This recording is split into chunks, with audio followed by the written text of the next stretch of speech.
Struggling to find the invite link for your Discord server? Here's exactly how to copy and send it in seconds. First, right-click your server icon, then copy the invite link. You want to start by locating your server on the left-hand sidebar. That's the column of icons running down the side of your screen. Now, here's the key. You don't just click it to open the server. You need to right-click that server icon. That right-click is going to bring up a little menu with all sorts of options. And trust me, I've been using Discord for years, and this is the quickest way to get what you need.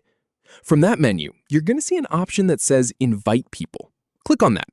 A small window will pop up in the middle of your screen.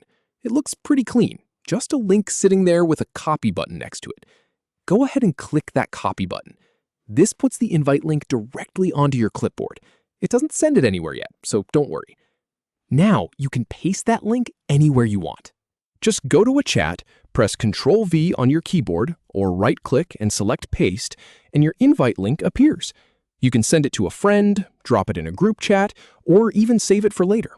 That is seriously all it takes on desktop. And that is genuinely all there is to it.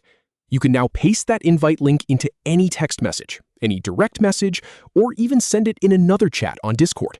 I hope this saved you some time. Sharing your server is one of those things that seems tricky at first, but once you know the steps, it's super quick. Thanks for watching, and I will catch you in the next one.